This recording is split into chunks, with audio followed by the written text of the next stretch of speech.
முதல் சுற்று கருத்தை திரு ராமசுப்ரமணியன் கேட்டது. திரு ராமசுப்ரமணியன், நீதிமன்ற தீர்ப்பிலிருந்து நிதி ஒதுக்கீடு வரைக்கும் ஒரு பக்கம் இபிஎஸ் அவர்கள் நாதான் காரணம் அப்படின்னு சொல்றாரு, இன்னொரு பக்கம் இது முற்றிலுமான ஹம்பக் அப்படின்னு தமிழ்நாடு முதலமைச்சர் சொல்றாரு. உங்களுடைய முதற்கட்ட கருத்து? எல்லோருக்கும் என்னுடைய வணக்கம்.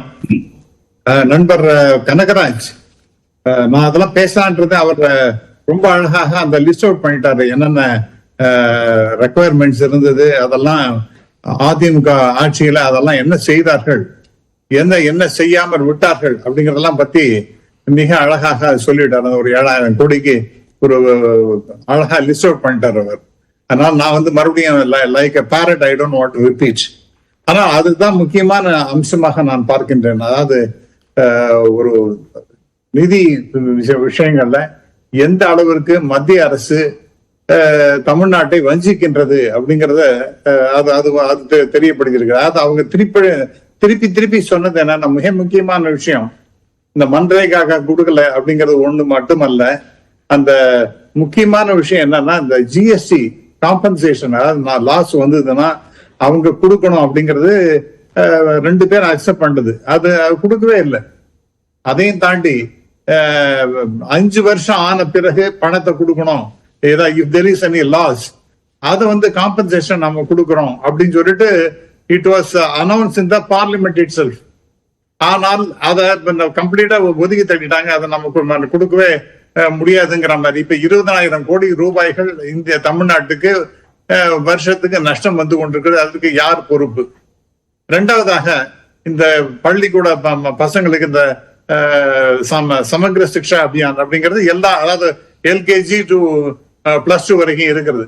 அதை கொண்டு போய் NEP-ல நீங்க அக்செப்ட் பண்ணா தான் நாங்க கொடுப்போம், இல்லைன்னா 1 பைசா கூட கொடுக்க மாட்டோம் அப்படின்னு சொன்னாங்களே, அவங்களுக்கு பெரிய கூட்டு விழுந்து. அது ஏன்னா நீங்க இன்னைக்கு பேசுகின்றது என்னன்னா, நீதிமன்ற தீர்ப்புன்றீங்க. நீதிமன்ற தீர்ப்பு மிக பெரிய கூட்டு கொட்டியிருக்கு ஒன்றிய அரசுக்கு.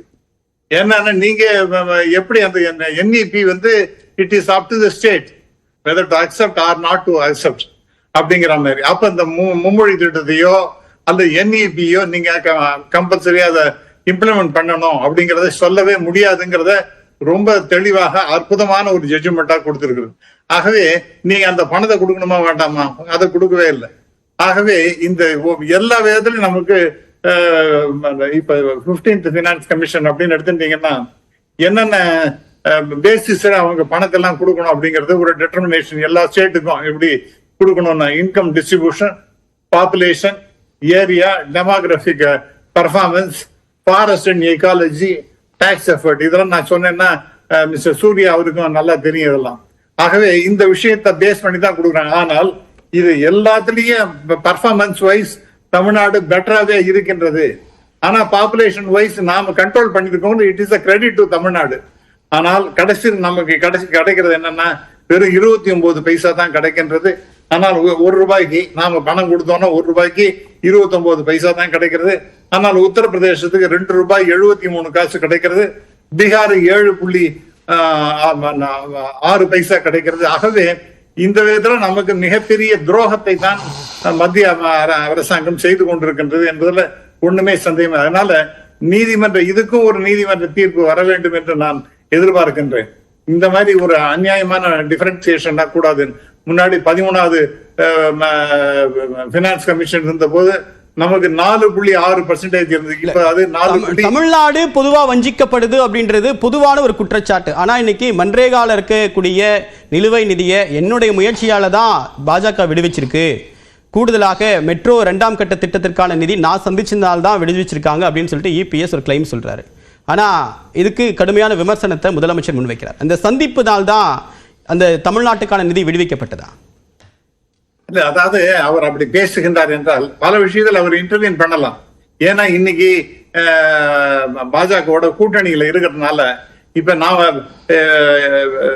அண்ணா திராவிட முன்னேற்ற கழகத்திற்கும் நீட் வேண்டாங்கிறது தான் ஒரு கொள்கை. அதுதான் மும்மொழி கொள்கை வேண்டாங்கிறது.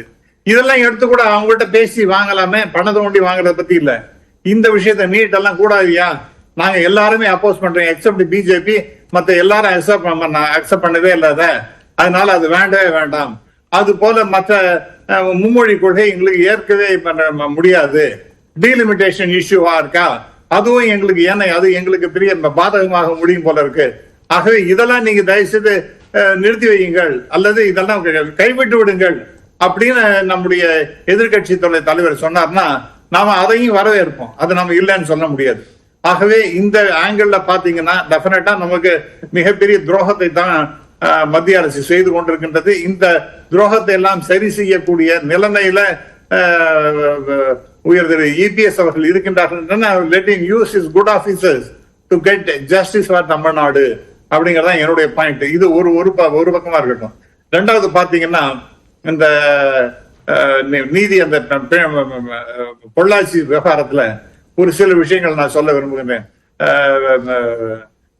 நண்பர் ராஜீவ் காந்தி ரொம்ப அழகாக சொன்ன இந்த இஷ்யூவே சிபிஐ போனது காரணமே ஏன் இது it is because of the court's intervention.